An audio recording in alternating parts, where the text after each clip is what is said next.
Olá aos leitores e telespectadores que acompanham aí diariamente, semanalmente, estão sempre ligados conosco no site Canguçu Online. A reportagem volta ao Hospital de Caridade de Canguçu para conversar com a gestora Miriam Neutzling. Nós combinamos com ela anteriormente que viríamos aqui de tempos em tempos, até mesmo para acompanhar e saber como está a Casa de Saúde dentro desse pico de pandemia que nós estamos enfrentando no mundo todo, no nosso país, no nosso estado e principalmente aqui no município de Canguçu. Olá, Miriam. Olá, Douglas. Olá, amigos ouvintes e telespectadores do Canguçu Online. Estamos à disposição para conversar um pouco sobre como a instituição o Hospital de Caridade de Canguçu está nesse momento, o momento que a gente vive, principalmente nessa época agora, que os números têm aumentado bastante, a gente sabe das dificuldades que cada hospital tem enfrentado nesse momento, mas estamos aqui à disposição de todos. Sem dúvida. Miriam, eu te agradeço mais uma vez o espaço, muito obrigado por receber a reportagem aqui, sempre passar as informações precisas, reais. Conversávamos aqui anteriormente e falamos que não gostaríamos de assustar as pessoas, mas trazer a realidade, passar a elas o que está acontecendo, o que o Hospital de Caridade de Canguçu hoje está enfrentando. A Miriam, como gestora, tem conhecimento aí de toda essa situação e vai falar conosco agora. Miriam, a primeira pergunta, eu acho que é uma dúvida geral de todos os leitores aí do Canguçu Online, sobre a nossa UTI, que já está em pleno funcionamento e, digamos, funcionamento aí acelerado, em relação aos casos de Covid e outras situações também, porque não é só os casos de Covid que recebem internações, mas outras situações também que precisam ter leitos disponíveis para estas situações. Miriam, quantos leitos hoje nós temos disponíveis no Hospital de Caridade de Canguçu, na UTI, tá? Se caso algum paciente evoluir para um quadro mais grave de Covid-19 ou se chegar aqui necessitando de um leito de UTI, tu tem ideia de se as pessoas conseguirão internar hoje? Quantos leitos vocês estão com ocupação e disponíveis hoje? Douglas, uma dúvida muito importante também, toda a comunidade sempre pergunta: qual é a vocação da nossa UTI adulta do hospital? Ela é uma UTI geral, ela tem 10 leitos à disposição da comunidade. Desses 10 leitos, 2 leitos são de isolamento.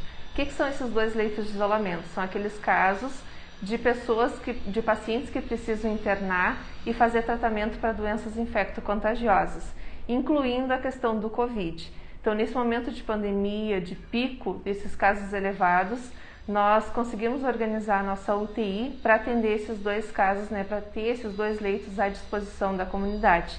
Então, hoje nós temos esses 2 leitos de UTI à disposição para esses pacientes que evoluírem e necessitarem desse acompanhamento dentro da UTI. Hoje eu estou com 3 pacientes confirmados de UTI dentro da nossa UTI. Por que 3? Porque um deles ele estava no isolamento e saiu do isolamento. São aqueles dias que esse paciente ele precisa estar dentro do isolamento.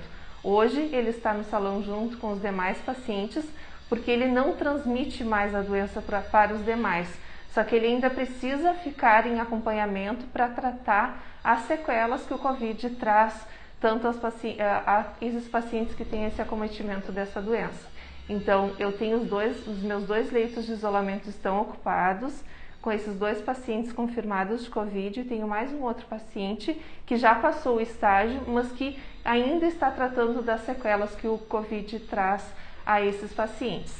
Além desses pacientes que estão, a gente tem toda a equipe capacitada, treinada, para poder fazer esse atendimento, tanto a pacientes Covid quanto aos demais pacientes.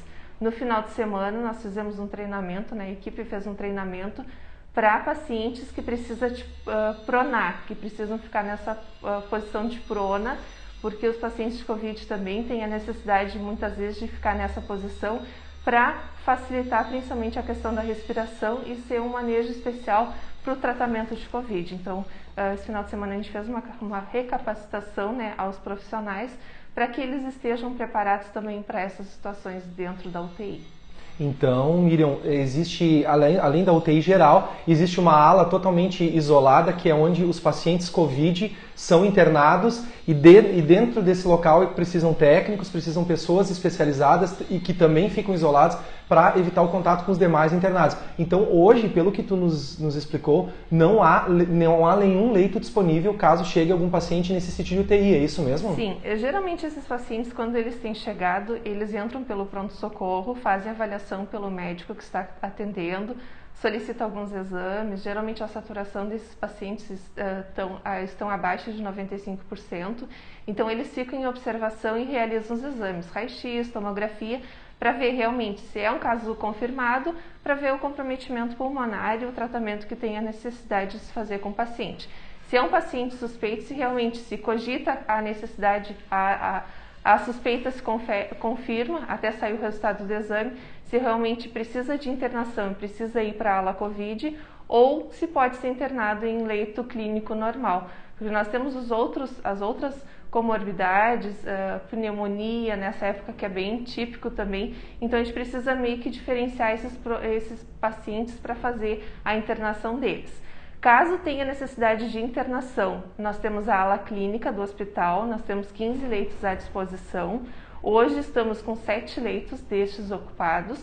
Nós já tivemos no dia 13 de março a ocupação de 9 pacientes, a ocupação desses 9 leitos, né? Então, que foi o pico maior que nós tivemos de pacientes internados dentro da instituição. Hoje estamos com 7 pacientes internados, provavelmente 2 terão alta. Mas mesmo assim a gente ainda pede para a população se cuidar, porque se esses pacientes que estiverem internados dentro da ala clínica e evoluírem para uma UTI, precisarem de uma UTI, elas não vão ter. Nós estamos com a nossa UTI na capacidade máxima. Nós sabemos da região que não tem leitos à disposição, não tem leitos nem para os pacientes do município, quem dirá para os pacientes da região. Então precisamos da colaboração de todo mundo. Esses pacientes que estão dentro da ala clínica, se precisarem entrar em ventilação mecânica, vai ser realizado lá mesmo, dentro da ala, ou esse paciente vai ser levado até o pronto-socorro e vai ser entubado dentro do pronto-socorro. Mas provavelmente ele ficará acompanhado da equipe dentro da ala COVID até que se surja um leito de UTI. Então esses pacientes provavelmente eles fiquem dentro da ala COVID. Nós não podemos permanecer com eles por muito tempo, né? Até por causa da questão da estrutura, do acompanhamento desses pacientes, mas o primeiro atendimento nós vamos ter desses pacientes e esse acompanhamento também. Mas por muito tempo nós precisamos principalmente da UTI, porque tem todo o preparo, a equipe está toda ela direcionada para o cuidado desses pacientes. Perfeito, então a situação é bem grave aqui no Hospital de Caridade, não há leitos no momento, caso, como tu explicou, as pessoas evoluam aí para um quadro mais grave e caso precisem ser entubadas, ventiladas e respiradores artificiais, elas não vão ter essa disponibilidade, infelizmente. Então o cuidado tem que ser redobrado, né? Sim, os leitos de UTI. Nós temos a enfermaria clínica, esses cuidados eles podem ser feitos dentro da nossa enfermaria clínica. Mas evoluírem para a ventilação mecânica, eles vão ficar sendo monitorados dentro da nossa ala, dentro da nossa enfermaria clínica. Lá nós tivemos que contratar profissionais no final de semana, principalmente fisioterapeutas, porque a evolução desses pacientes, como são pacientes graves, né, eles precisam desse acompanhamento, principalmente dessas sessões de fisioterapia, para que a respiração melhore, né, e seja um plus a mais que esses pacientes vão ter até para a melhora do quadro clínico deles. Então nós tivemos que fazer a contratação extra desses profissionais no final de semana, porque nós temos esses profissionais de segunda a sexta-feira à disposição. Então agora sábado e domingo a gente tem também, mas a gente precisa do cuidado das pessoas que estão nos assistindo, né, que tenham todo esse cuidado, evitem aglomerações, que precisem sair de casa somente se tiver necessidade. Precisa ir num supermercado, em algum local, vá uma pessoa só da família, não vá 2, 3 pessoas, né? Então essas dicas, acho que o pessoal está bem cansado de ouvir mas sempre é essencial, porque com certeza vai ter momentos, talvez se caso alguém que estiver nos assistindo da sua família que precise de leito de UTI, provavelmente não vai ter. Esse acompanhamento ele vai ser feito dentro da ala clínica, mas não é o indicado para o paciente. Ele vai ficar em monitoramento nos ventiladores. Nós temos ventiladores à disposição, que isso é outra preocupação da população. Não tem respirador suficiente. Nós temos 12 respiradores dentro da UTI, que é o protocolo que a portaria coloca que precisa ter esses 12 respiradores e mais 4 respiradores dentro do nosso pronto-socorro. Mas eles são utilizados caso tenha necessidade, são realocados dentro da ala Covid, tanto é que 2 deles estão dentro da ala Covid para esses pacientes que têm a necessidade de entrar para ventilação mecânica. Perfeito. Então, mais uma vez, a gente reforça, chama a atenção de quem está assistindo, que a situação no Hospital de Caridade de Canguçu é grave e requer atenção. A gestora está explicando que, mesmo que algum evolua para um quadro mais grave, ficará em observação, mas não é o indicado. O indicado para quem está em estado gravíssimo de coronavírus, como temos acompanhado aí no estado, no Brasil, é um leito de UTI, o que não está disponível no momento. Isso é grave, pessoal.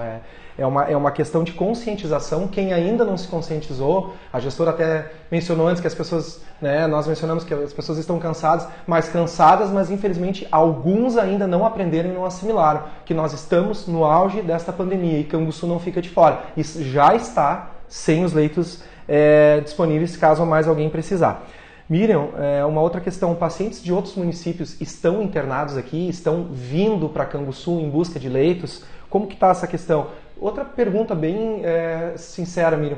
O Hospital de Caridade de Canguçu, HCC, ele corre o risco de entrar em um colapso caso essa pandemia evolua ainda para uma situação mais grave e mais pessoas venham a adquirir e padecer sobre esse vírus? Há um risco de colapso em Canguçu?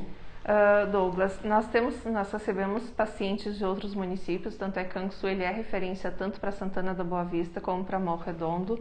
Hoje já recebi ligação da coordenadora de saúde, provavelmente possa vir mais algum outro paciente de alguma outra cidade que também está com a superlotação, está com o número máximo de leitos ocupados. Então, tem essa preocupação na região, não só do município de Canguçu, mas da região também. Então, o hospital ele está preparado, capacitado para atender esses pacientes, principalmente de enfermaria clínica. Mas leitos de UTI, nós temos somente esses 2 leitos à disposição. Hoje estão ocupados. Então, por enquanto, o hospital não está em colapso ainda, mas a gente não sabe qual vai ser a evolução nos próximos dias.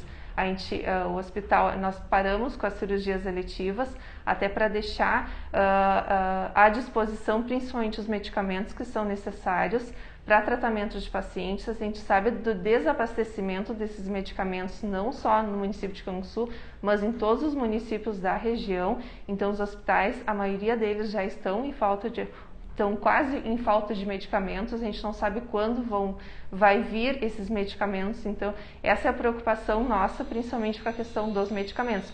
Não adianta a gente ter equipe, não adianta a gente ter os respiradores, se não tem os medicamentos também à disposição da população. Principalmente aqueles medicamentos de sedação, Rocurone, Atracure, são medicamentos que necessitam e que um paciente, dependendo da situação, ele usa até 40 ampolas dia. Então, não é 1, 2 ampolas, são bastante que nós precisamos diariamente e esses pacientes que evoluem para a ventilação mecânica, eles precisam desses medicamentos para poder fazer o tratamento adequado aos pacientes. Então, por enquanto, nós não estamos ainda em colapso, mas não sabemos os próximos dias, até porque nós percebemos que esses pacientes, na época que eu já tive Covid, em dezembro eu já positivei para Covid, mas eu tive os sintomas leves. Hoje a gente tem percebido que esses pacientes, eles têm evoluído pelo 7º, 8º, 10º dia de sintoma positivo de Covid, eles têm evoluído, a saturação deles fica muito baixa, comprometimento pulmonar também. Então, é tardio e esses pacientes acabam ficando muito tempo em recuperação, tanto dentro da instituição quanto fora depois, porque não é somente a alta hospitalar, ele tem todo o acompanhamento em casa também, muitas vezes precisa de fisioterapia, precisa de mais algum outro acompanhamento. Então, a gente sabe, não sei se é uma variante diferente, que tem comprometido muito mais o comprometimento pulmonar, principalmente desses pacientes que estão internados hoje. Eles são casos mais graves e que a gente não sabe quanto tempo vai se levar para fazer o tratamento especial para eles. E infelizmente isso é mais uma preocupação, porque se antes, na época, como tu relatou, que teve Covid, que foi em dezembro de 2020, se o teu quadro evoluiu para uma cura muito mais rápida, os teus sintomas foram leves, não é o que está acontecendo hoje. Então as pessoas que ficavam 7 dias internadas, no máximo 10, hoje estão ficando o dobro, o triplo, o que preocupa mais ainda, porque é mais tempo de UTI, é mais tempo com leito ocupado, sem a estrutura disponível para novos casos, para pessoas que possam vir a evoluir. Então vocês já perceberam, Miriam, aqui em Canguçu, a evolução, a mutação desse vírus também. Mesmo sem saber se essa variante já está aqui ou se essa evolução já atingiu aqui, mas ainda, mesmo assim, vocês já perceberam essa evolução também. E não é só para pacientes com muita idade, com a idade mais avançada. Nós temos pacientes bem novos, 30, 40, 50 anos, que têm evoluído para um caso mais grave, são pacientes que vão para a UTI e que precisam desse tratamento muito maior. Então, não é só os pacientes idosos que têm esse acometimento. Os pacientes novos, sem nenhuma comorbidade, sem nenhum problema de saúde anterior, eles têm evoluído para esses casos mais graves e a recuperação deles é muito mais tardia. Então, antes os pacientes ficavam internados 5, 6 dias, hoje nós estamos com pacientes com 12, 15 dias de internação e alguns ainda nem previsão de alta ainda. Então essa demora também na recuperação desses pacientes e na alta desses pacientes. Então o alerta fica aí, a preocupação nossa, principalmente enquanto instituição hospitalar, que a gente possa dar esse acompanhamento para todos os pacientes. Mas a gente precisa da colaboração de cada um. Nós estamos fazendo a nossa parte, vocês precisam fazer a parte de vocês, que é se cuidar, que é colocar a máscara no local adequado, que é tapando a boca, tapando o nariz, não embaixo no queixo, que a gente vê muito quando a gente sai com o carro, vai para casa, a gente sabe as pessoas circulando na rua, conversando com outras pessoas sem a máscara. Então, esse cuidado precisa ter, porque o sistema de saúde, uma hora ele vai chegar no colapso e a gente não vai ter o que fazer. E quando acontecer isso com algum familiar nosso, aí sim que nós vamos nos preocupar. Antes disso, tem muitas pessoas que não estão se preocupando, achando que o vírus é uma brincadeira, que o vírus não está aí, mas ele é sério e ele mata. Então, essa orientação, a preocupação nossa enquanto instituição de saúde, que cada um se cuide. Fé em Deus para que isso passe de uma vez, né, e que a gente consiga seguir a nossa vida. Eu sei que está todo mundo cansado, a gente não aguenta mais ficar em casa, vendo os nossos filhos querendo sair, querendo ir para a pracinha, mas nesse momento ainda não é o adequado. A gente precisa da colaboração de cada um. E os profissionais também estão exaustos, estão cansados, a gente sabe que a gente está há mais de um ano com esse problema, mas a gente precisa que cada um colabore para que os profissionais também consigam seguir a sua vida, porque cada um tem a sua família, tem os seus cuidados em casa, eles têm o cuidado dentro da instituição e fora da instituição também, porque principalmente dentro da ala Covid, tem todo um preparo, tem toda uma paramentação. Depois, quando o funcionário sair para sua casa, ele tem toda uma desparamentação, precisa tomar banho, colocar sua roupa, para depois ir para sua casa e seguir com a sua vida. Então, nós estamos cuidando, nós estamos tendo todo esse cuidado especial e as pessoas também precisam colaborar. Muito sábias as palavras da gestora, os conselhos e as dicas aí, pessoal. Mais uma vez, a gente como reportagem chega aqui apreensivo e trazendo para vocês aí essa notícia que nós não estamos livres de um colapso. Palavras da gestora Miriam Neutzling, responsável pelo Hospital de Caridade de Canguçu, né, que pediu e orientou todos esses cuidados. O que a gente observa muito ainda hoje em dia, até agora, no último final de semana aí, são pessoas fazendo eventos clandestinos, escondido. Teve uma pessoa aí no Facebook, até bem conhecida na cidade, que relatou um evento que aconteceu aí no último final de semana, uma festa nas proximidades da sua casa, rodas de chimarrão, pessoas se aglomerando dentro de casas de familiares, de amigos, fazendo jantares, almoços e confraternizações, o que não é nada indicado no momento de pico e de preocupação que nós estamos vivendo. Então, eu acho que mais do que nunca agora, pessoal, é hora de se cuidar, é hora de se resguardar. Nós estamos aí atingindo o auge. Muitas pessoas dizem, chegou o auge. Não sabemos. A própria gestora disse, olha, eu não sei o que vai ser, o que vai acontecer, como vai evoluir essa doença nos próximos dias. Então, não descuidem, pessoal, não relaxem nos cuidados, porque podem haver casos de pessoas falecendo aí por não ter leitos de UTI. A gestora até informou que nós estamos com os leitos do hospital ocupados agora e, mais uma vez, o hospital não está livre de entrar em um colapso aí e acabar não conseguindo atender um e outro paciente e esses pacientes acabarem evoluindo, infelizmente, para um óbito, não é mesmo?